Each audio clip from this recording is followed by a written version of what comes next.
Buenas noches, el tema para hoy es el trauma abdominopélvico. Es uno de los traumas más importantes de todo el estudio del paciente politraumatizado, debido a que se puede presentar en forma aislada o a su vez asociado a otras lesiones. Se denomina trauma abdominal cuando este compartimiento orgánico sufre una acción violenta de agentes que producen lesiones de diferente magnitud y gravedad en los elementos que constituyen la cavidad abdominal, sean estos de la pared, que es denominado continente, o a su vez de las vísceras, que es denominado contenido, o pueden estar afectados ambos a la vez. En la evaluación del trauma abdominal no solo se hace en el compartimento abdominal propiamente dicho, sino también puede suceder en el compartimento pélvico. Recuerden que es una sola cavidad anatómicamente, o sea, se continúa nada más en la parte baja del abdomen.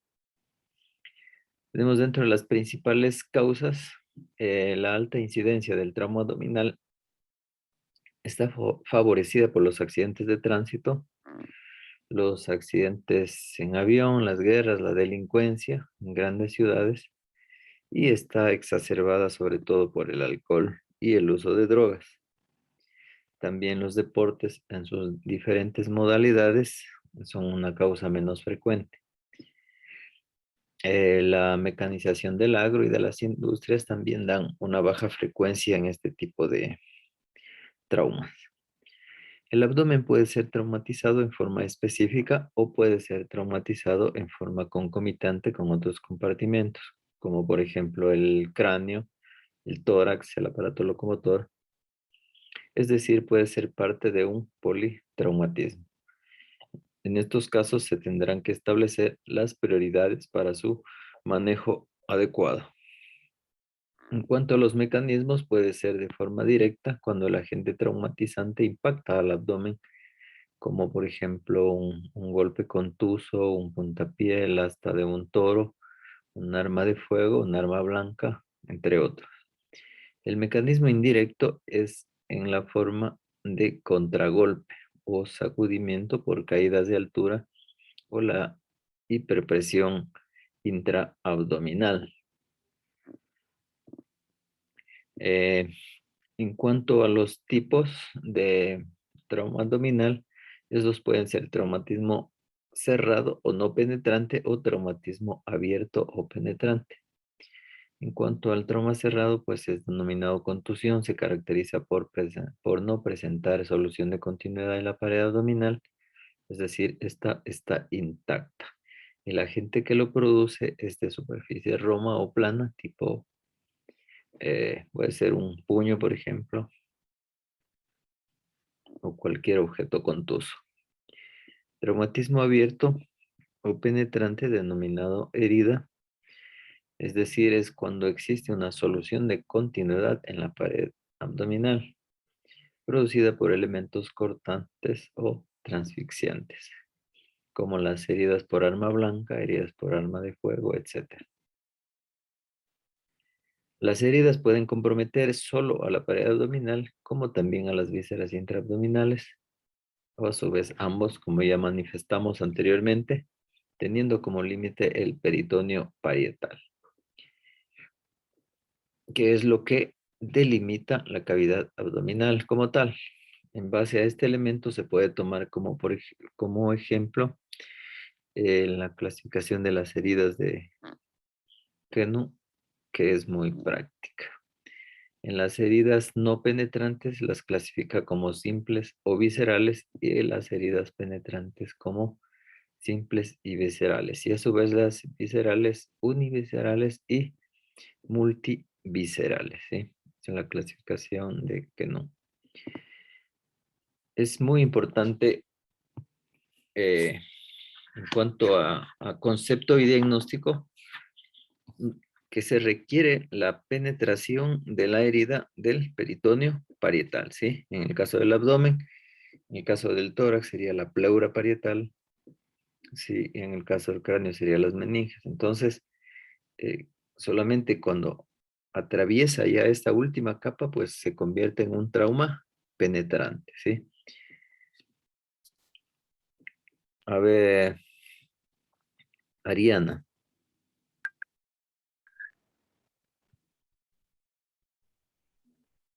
Ariana, Buenas noches, Doc, dígame.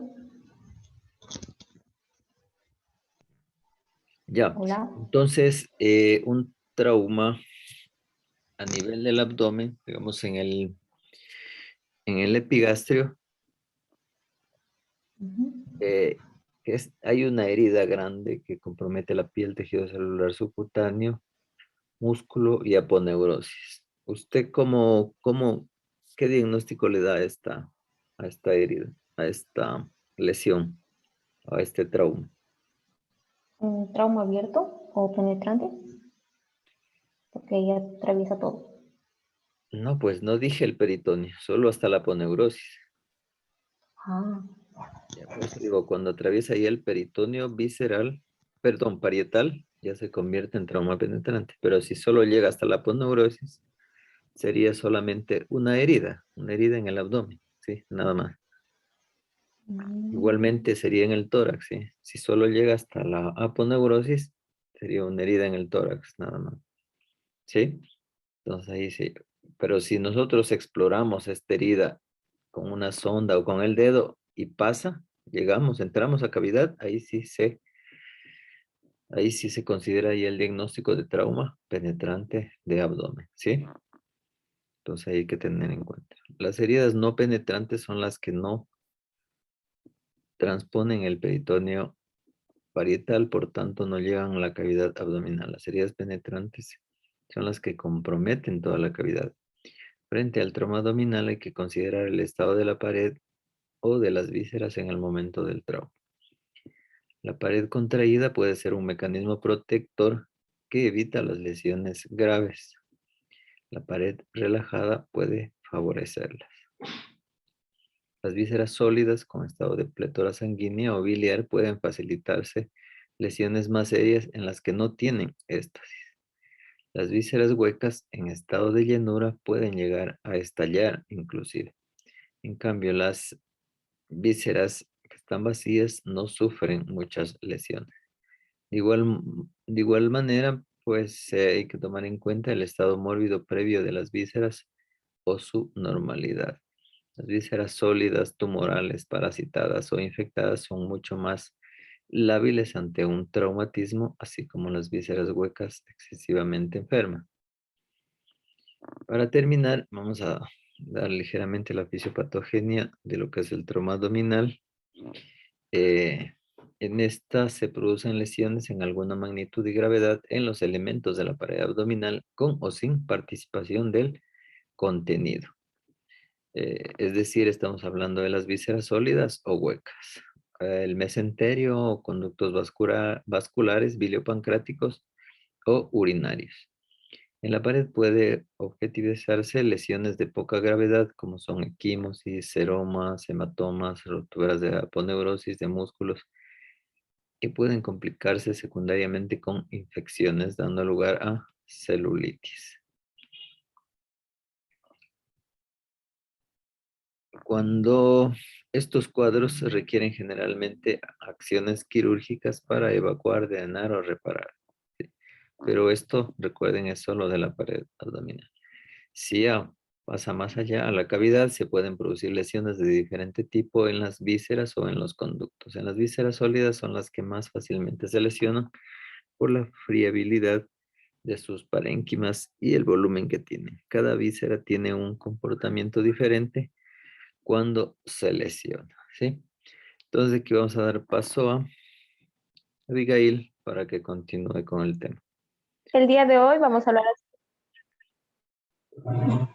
hablar hacia abdominal y pélvico. Bien, tenemos que el trauma abdominal y pélvico, pues bueno, al principio debemos de hacer una evaluación inicial, haciendo principal énfasis si existen lesiones tanto en el torso, en el pezón o en el perineo. Las lesiones abdominales no reconocidas nos menciona pues que es una causa importante de muerte previsible y las cantidades significativas de sangre podrían encontrarse en el abdomen sin haber cambios importantes o cambios de dimensión ni irritación peritoneal. Entonces es importante que a todo nuestro paciente que haya sufrido un accidente por desaceleración debemos pensar que tiene una herida abdominal o una herida visceral o vascular hasta que no se compruebe lo contrario. Esto siempre realizando los exámenes complementarios. Bien, la anatomía externa del abdomen, pues tenemos un abdomen, por favor, la siguiente, el trauma cerrado tenemos que ir por varios mecanismos de lesiones, como por ejemplo, accidente de un automotriz, un accidente de tránsito, caídas, golpes, explosiones, órganos deformes, aplastamientos, rupturas, peritonitis, lesiones por cizallamiento, como por ejemplo el cinturón de seguridad. En cambio, en el trauma penetrante ya podemos, al siguiente por favor, podemos encontrar ya por arma blanca, es decir, lacerando y cortando las vísceras. Nos menciona que el hígado está en un 40%, el intestino delgado en un 30% de que lo perforen, el diafragma en un 20% y el colon en un 15%. Las heridas de bala nos mencionan que tienen mayor energía cinética, causando heridas en el intestino delgado de un 50%, del colon de un 40%, el hígado de un 30%, estructuras vasculares abdominales un 25% y por explosivos, heridas penetrantes por fragmentos y lesiones por trauma cerrado cuando el paciente es lanzado al impacto. Bueno, la evaluación, cómo reconocer si el choque es resultado de una lesión intraabdominal, pues debemos de realizar una buena historia clínica, un buen examen físico. También es indispensable no tener los instrumentos diagnósticos, realizar también unos buenos exámenes complementarios y pues si los pacientes hemodinámicamente normales están sin señal de peritonitis pueden someterse a una evaluación más detallada para evitar morbilidad y mortalidad retardada, si no necesariamente es urgente realizar los exámenes complementarios. En la historia siempre es importante ver cómo fue el accidente automotriz, ver la velocidad a que iba el vehículo, el tipo de colisión, es decir, si se impactó contra otro auto, si se impactó contra alguna piedra, algún muro o si fue auto con auto. Incluso es tan importante saber hasta el tipo de auto porque no todos los autos tienen el mismo sistema de airbag. De seguridad. Entonces, es importante que exacto, de airbag de seguridad, es importante que le preguntemos si nuestro paciente está lúcido al paciente o si no a los policías que se encontraban en el medio. La averiguación para traumatismos cerrados vehiculares, pues tenemos las características, ¿no? Es importante conocer las características de choque, la dirección del impacto, la velocidad aproximada, posición dentro del vehículo de cada paciente. Es importante conocer esto, si es que tenían o no cinturón, si es que fue el paciente proyectado afuera, si es que en caso de un accidente de moto, no, si es que el paciente tenía casco, si perdió la conciencia, el tiempo que ya ha pasado desde que transcurrió el accidente y la presencia de otras víctimas, entre otras cosas. Es muy importante que conozcamos cada detalle de esto, porque de acuerdo a esto es que cómo nuestro paciente va a estar. También, por ejemplo, con respecto a los traumas penetrantes, también debemos de averiguar el tipo de arma, el tamaño del cuchillo, cuántas puñaladas, o si fue por arma de fuego, el calibre, la distancia del disparo, la cantidad y la dirección de impactos, la cantidad de sangre en el lugar. Sabemos que mientras más lejos, hay mayor impacto de bala, mientras que más cerca es más peligroso, porque el arma es más, la bala es, los perdigones se disparan dependiendo qué arma sea, y es más, nos mencionaba que en el ATLS es más complicado cuando es más cerca que lejos. También es importante en el examen físico hacer una buena inspección, auscultación, una percusión y una palpación. Así como también es importante hacer el examen de estabilidad pélvica, exámenes de uretrales, perineales, rectales, vaginales. Los resultados, si son positivos o negativos, deben ser documentados en el registro médico del paciente. Como sabemos, en todo accidente tanto de tránsito, siempre van a tener seguro. Entonces, por ende, es muy importante que realicemos una copia de los pedidos que estamos haciendo para posteriormente documentar los hallazgos.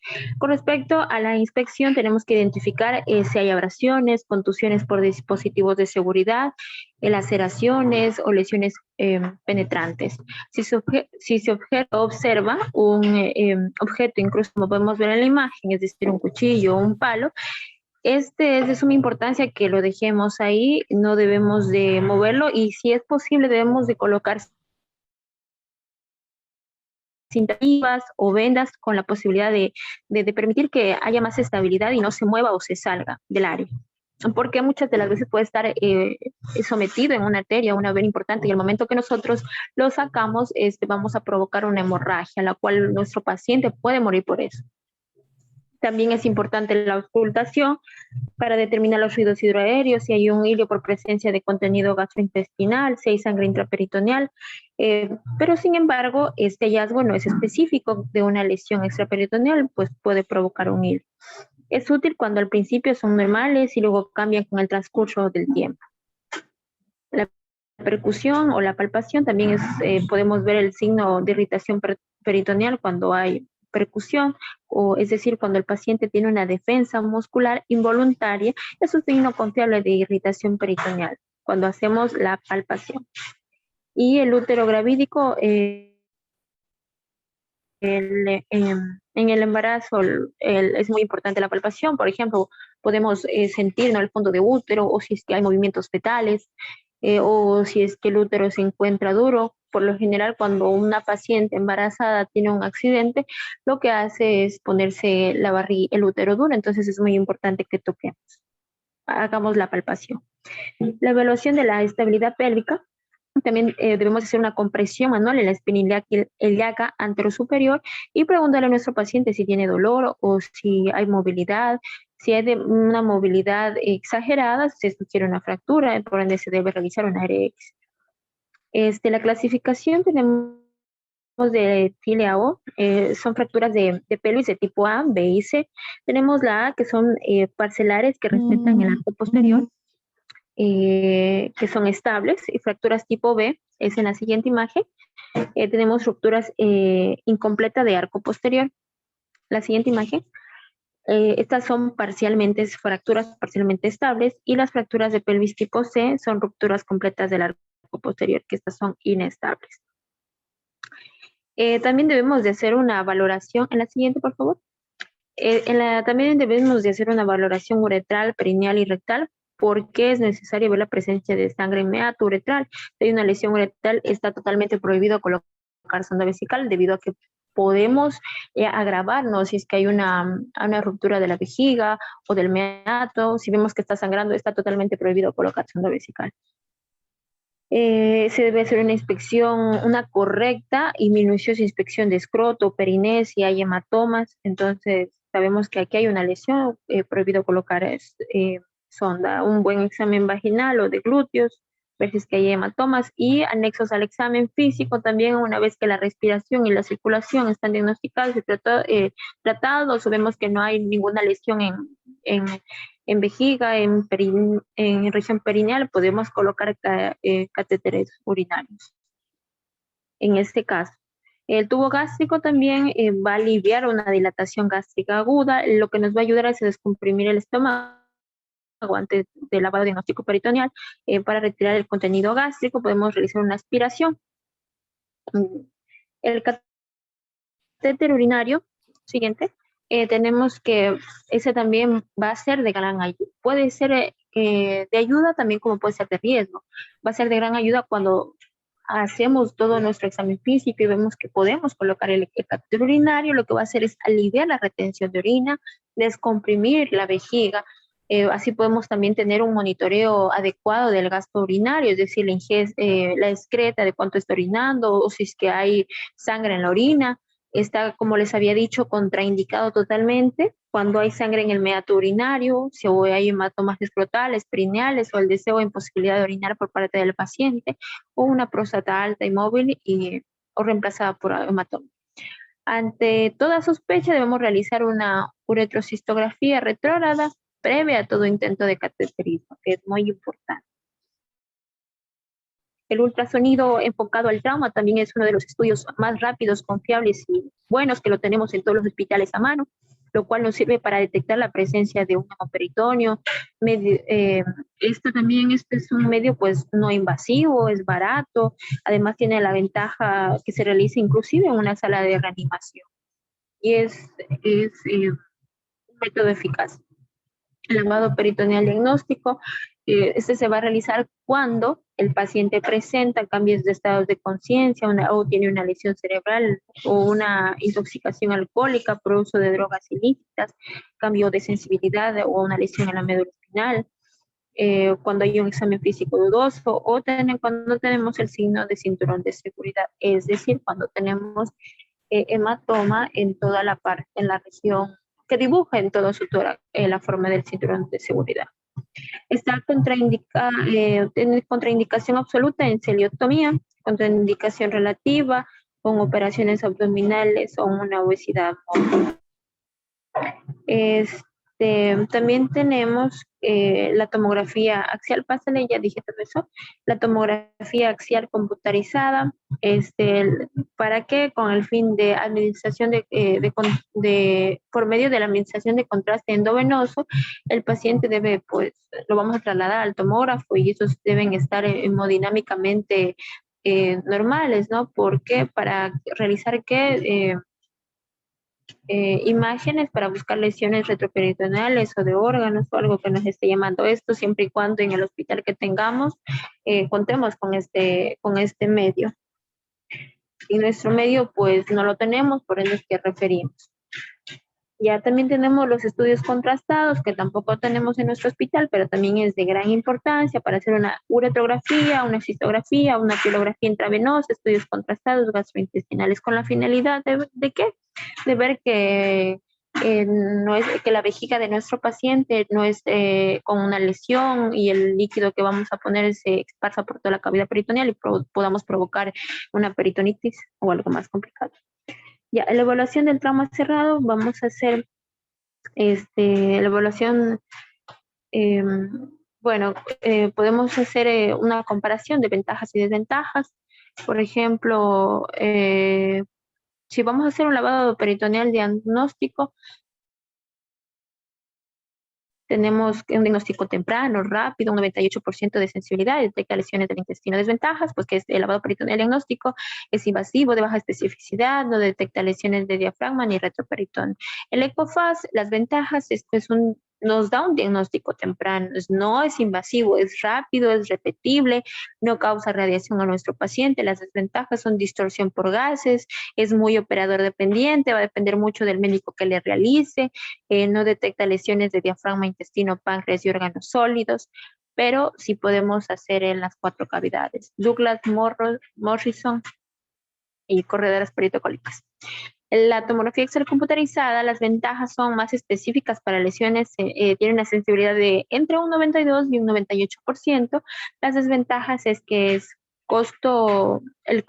el tiempo, que no todos los hospitales lo tienen y requiere traslado. Por ende es que nuestro paciente debe de estar estable. Ya, siguiente.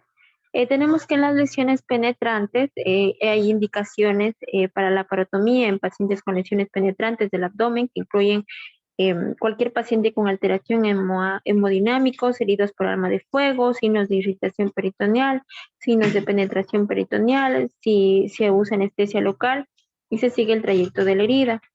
Las indicaciones para la parotomía en adultos tenemos que son trauma abdominal cerrado con hipotensión. También tenemos que en el tramo abdominal cerrado para la parotomía es para hacer un lavado peritoneal diagnóstico, una hipotensión con herida abdominal penetrante, heridas de bala que atraviesan la cavidad peritoneal o retroperitoneal, visceral o vascular, cuando hay una evisceración o cuando hay una hemorragia de estómago, recto o aparato genitourinario. Ya. Las lesiones diafragmáticas, tenemos que en una RX de tórax podemos ver una elevación o un oscurecimiento por un hemotórax y pues algunos de los pacientes en alguno de nuestros pacientes, la radiografía al inicio que le podemos tomar, puede que nos dé normal, por ende repetir siempre los exámenes tanto de hemoglobina, hematocrito, eco, X, porque al primer instante podemos asociarlos normales y que después cambien. Las lesiones duodenales, tenemos que en accidentes de pasajeros que no usan cinturón por colisión frontal son muy frecuentes y por ende un aspirado gástrico sanguinolento nos da pues que tenemos una lesión a nivel del intestino, va del aparato gástrico. El aire retroperitoneal en una radiografía simple de abdomen también nos dice una lesión del duodeno. Y pues las lesiones pancreáticas también tenemos que se da en pacientes con golpes directos en epigastrio por compresión con la columna vertebral. Es importante realizar una tomografía axial contrastada con doble contraste, la cual la identificamos después por lo general de las 8 horas. Y si existe duda, podemos hacer una laparotomía exploratoria. Lesiones genitourinarias también por golpes directos en la espalda.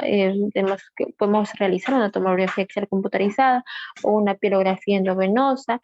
Entonces vamos a evaluar cuando hay una hematuria, cuando la herida penetrante, hay una herida penetrante abdominal, cuando un episodio de hipotensión con tramo abdominal cerrado. También tenemos las lesiones delgado cuando el paciente utilizó el cinturón de seguridad incorrectamente.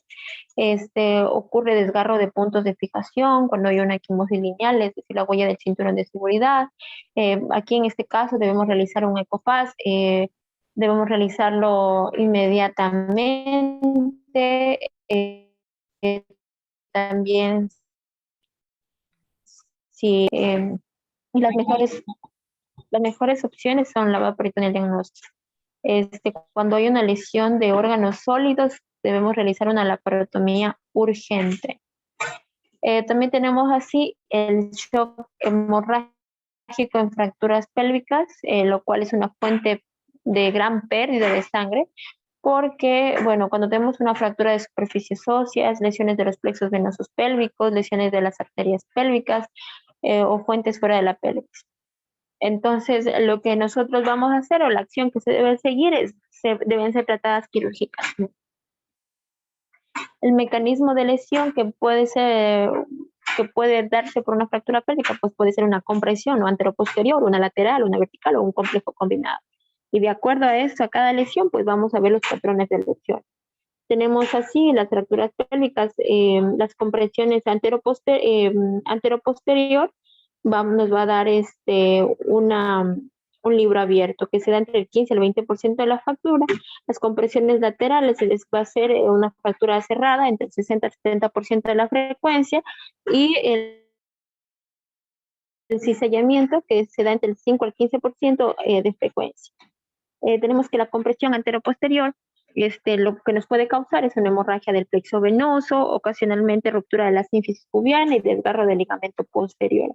La compresión lateral lo que nos va a causar es una hemorragia que no pone en riesgo la vida. Y la compresión vertical nos va a provocar una inestabilidad mayor porque produce fracturas de las ramas púbicas o diástasis de la síntesis del pubis con desplazamiento vertical. El tratamiento de la fractura con hemorragia tenemos que el manejo inicial lo tenemos con una consulta quirúrgica o una inmovilización pélvica, es decir, la cincha pélvica. La sangre intraperitoneal si es evidente, vamos a hacer una laparotomía, si no, una angiografía. Y con esto, el control de la hemorragia por el sistema de fijación. El manejo es producir una rotación interna de los miembros y aplicar una férula de la pelvis, es decir, la cincha pélvica. Y eso es todo con respecto al trauma abdominopélvico. Como sabemos, es importante nuestro actuar como médicos, realizar una buena inspección, una buena historia clínica. Es importante en estos casos conocer el más mínimo detalle, si perdió la conciencia, cómo fue el choque. En esta parte debemos ser súper minuciosos y preguntones, con la finalidad de saber cuán grande fue el traumatismo de nuestro paciente. Asimismo, aparte de hacer una buena historia clínica, debemos de realizar un buen examen físico, porque gracias al examen físico que nosotros vamos a hacerlo, es que vamos a diagnosticar y vamos a saber qué tipo de exámenes vamos a priorizar primero. Entonces, es de vital importancia a realizar todo esto muy minuciosamente y sobre todo en un accidente de tránsito tener mucho cuidado en todos estos parámetros. Gracias. Bueno, gracias, Abigail. Está muy bien abordado el tema. A ver, Stephanie. Ya, entonces, ¿cuáles serían las contraindicaciones de colocar una sonda nasogástrica? Debido a que todo paciente, pues, politraumatizado grave, deberíamos colocar una sonda para, puede ser diagnóstica o terapéutica, ¿cierto? Si obtenemos sangre, por ejemplo, eh, ya nos sugiere un diagnóstico, una posible lesión que puede ser a nivel de esófago o de estómago. Si examinamos la boca, pues si hay sangre ahí, entonces puede ser una sangre deglutida nada más. Ya, entonces, o en ciertos pacientes también hay aerofagia, es decir, provocan una dilatación gástrica aguda que puede provocar un- un, unos reflejos vagales que puedan complicar al paciente. Entonces, por lo tanto, debemos también colocar con fines terapéuticos, ¿no es cierto? Para eh, esta dilatación, pues se resuelva, esta dilatación gástrica aguda. Entonces, ¿cuáles Ya, serían las contraindicaciones en este caso de colocar una sonda nasogástrica?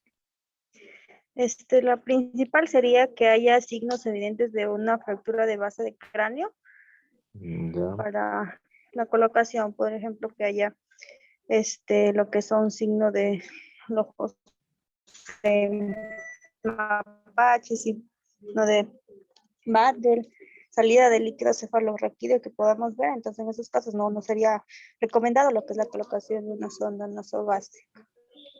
ya, entonces está muy bien, ¿no es cierto? Si hay rinorraquia u otorraquia, entonces son signos que deben ponernos en alerta, que usted ya dijo también signo de mapache, que también es importante. Entonces, en este caso deberíamos considerar colocar una sonda orogástrica, ¿sí? A través de la boca. Ya. ¿Por qué no debería colocarse? Pues recuerden que la lámina cribosa es muy débil y si tiene alguna fractura, pues la sonda se puede ir directamente hacia el tejido cerebral y provocar un daño cerebral, toda una infección. Recuerden que las fosas nasales se retienen en sus vellosidades muchas partículas, tanto microorganismos como polvo, cuerpo extraños, etcétera, que puede complicarnos más al paciente. Muy bien, Estefan. A ver, Carolina. Ya. Otro asunto importante también es la colocación de la sonda vesical, ¿no es cierto? Para controlar la diuresis horaria y la diuresis, para ver el estado también del riñón, ¿no es cierto? O realizar exámenes también a través de la vejiga.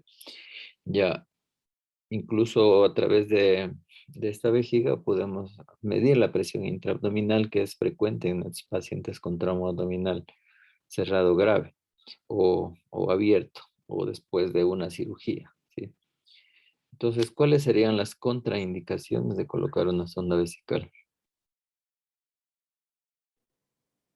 Eh, Cuando hay fracturas en la pelvis y aún no se valora con ese examen, no me acuerdo el tipo de examen que se hace, pero no se ha valorado todavía las estructuras a nivel de la uretra. Ya, ¿qué signos entonces tendríamos que observar? Ya sí dijo Abigail. Los signos que deberíamos observar,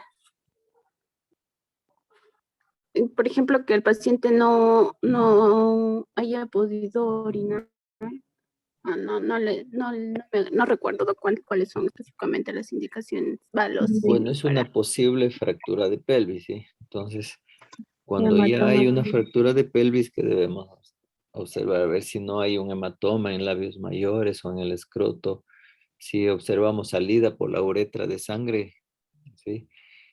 Si al valorar la, la pelvis, como debemos, con los pulgares debemos palpar las espinas ilíacas anterosuperiores y realizar este signo, ¿no es cierto?, de explorar la cadera, a ver si no hay una posible fractura, se llama el de libro abierto. Entonces vamos a realizar una tracción hacia atrás y si hay mucho dolor, pues si el paciente está consciente y se queja de mucho dolor, hay una posible fractura de pelvis. Entonces, ante esto, ¿qué deberíamos hacer? ¿No es cierto? Deberíamos realizar una uretrografía, ¿sí? Retrógrada, es decir, desde el meato uretral podemos inyectar contraste yodado. Sí, es un examen muy sencillo que lo podemos realizar, sino que a veces los radiólogos tienen miedo, dicen no hay cómo hacer eso. Y nosotros sabemos que sí podemos hacer, es un examen muy inocuo que el contraste no se absorbe por lo general a través de estas mucosas o se absorbe muy poco y no hay mucho riesgo como colocarlo intravenoso, que una reacción puede dar un shock, debido a este fármaco, ¿no es cierto? Ya, entonces podemos colocar incluso diluido con solución salina e inyectarle a través de la sonda en la punta de la uretra, inyectarle suavemente y ahí toman la radiografía. Entonces ahí se puede ver si está intacta la uretra o si hay alguna lesión, ¿sí? Hasta que el contraste llega a la vejiga y también sirve para valorar incluso la vejiga. Más arriba ya es un poco más, ya no hay cómo valorar los uréteres porque tienen también sus válvulas, su mecanismo de antirreflujo que habría que hacer mucha presión para poder vencer este mecanismo esfinteriano.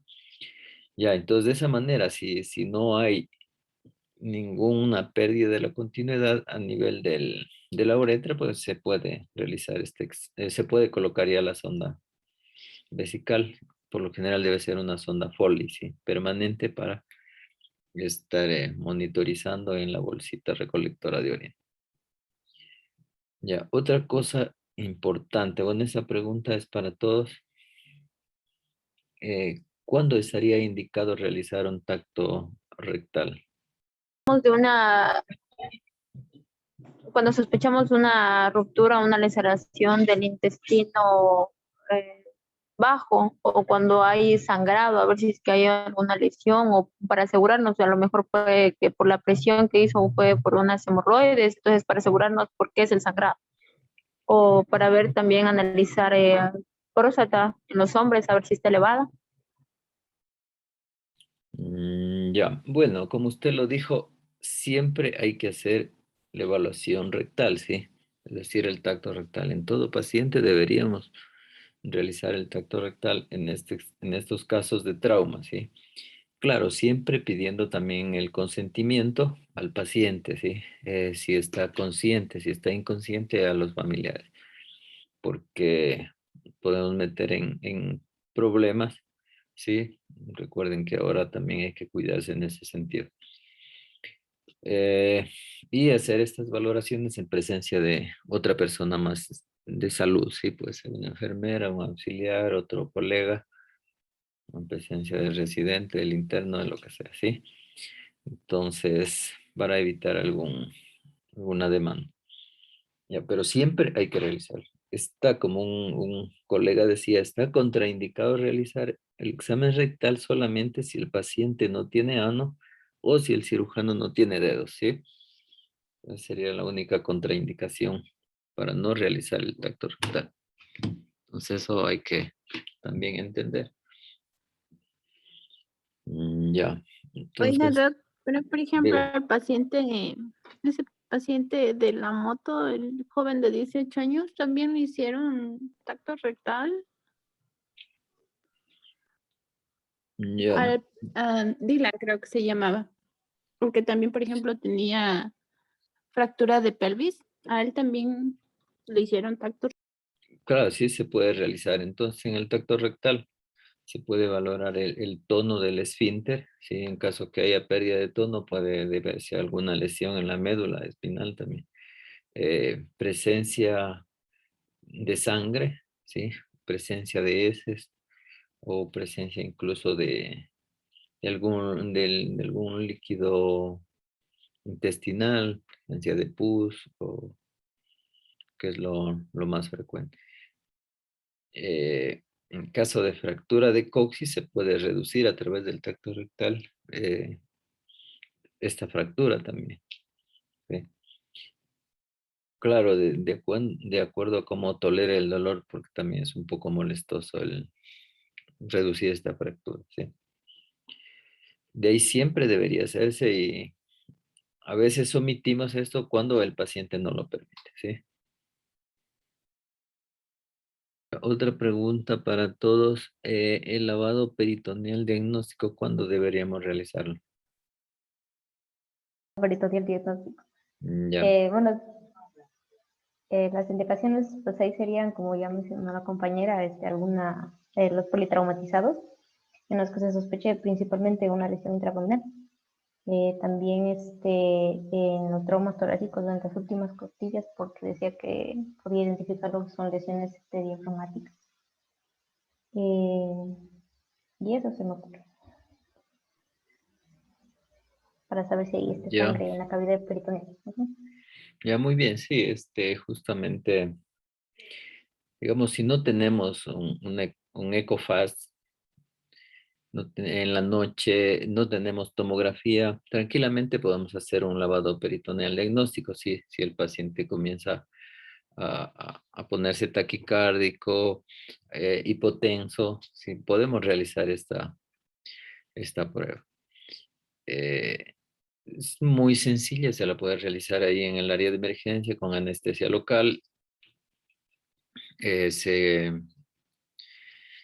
A través del ombligo, pues se coloca una sondita. Lo más importante es hacer una buena hemostasia a nivel de la herida del ombligo para no tener un falso positivo. ¿Sí? Entonces ahí si sale directamente sangre y a través de la sonda, pues ya es positivo, ¿no es cierto? Puede ser posiblemente una lesión hepática o del vaso, de acuerdo al mecanismo del trauma, de acuerdo a cómo hayamos hecho la anamnesis, ¿no es cierto? ¿Qué tipo de accidente fue? Lateral, frontal, fue volcamiento, fue choque. Como dijo su compañera, también es importantísimo saber dónde estuvo el paciente, si era piloto, copiloto, pasajero, auto, si fue camioneta, si estuvo en el vale, utilizaba o no utilizaba cinturón. Entonces, todo eso es importante y relevante. Luego viene el examen físico, ¿no es cierto? Tenemos que examinar a qué lado está golpeado, puede ser el lado derecho o el izquierdo. De acuerdo a eso, podemos establecer si es una lesión a nivel del vaso o del hígado, ¿sí? Recuerden que en la mayoría de series la frecuencia de afectación del vaso, entre el vaso y el hígado, está alrededor del 50%, ¿sí? 50% para cada uno.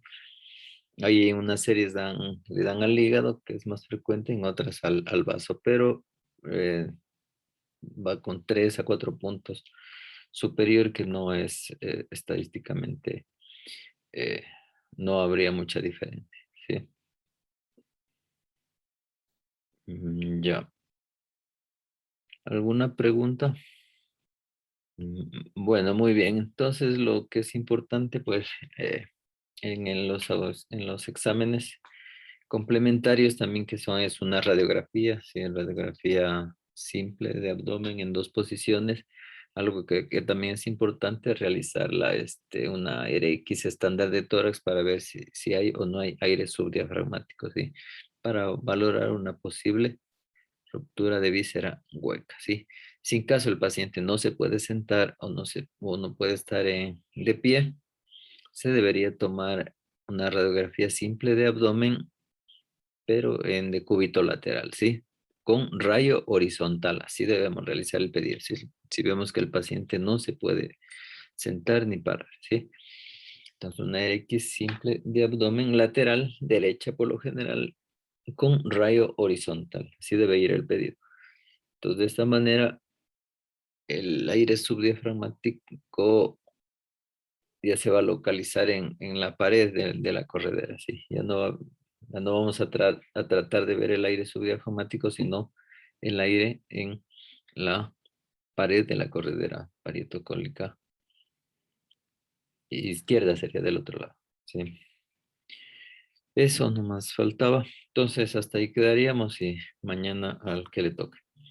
Muchas Doctor, gracias. ¿para el EcoFast necesitamos un ecógrafo específico o si podríamos hacerlo con cualquier eco? No, sí, se puede realizar con cualquier ecografía. Lo que sí debe tener es el transductor. El transductor es la clave. Debe ser el transductor de cavidad. Entonces, con ese transductor sí se podría realizar el FAS, porque hay transductores de tejidos blandos que solo llegan a la pared.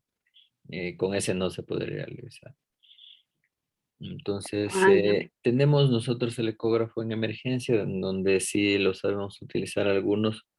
Si es que está indicado, lo realizamos un barrido abdominal. Recuerden que el FAS localiza 4 cavidades, ¿sí?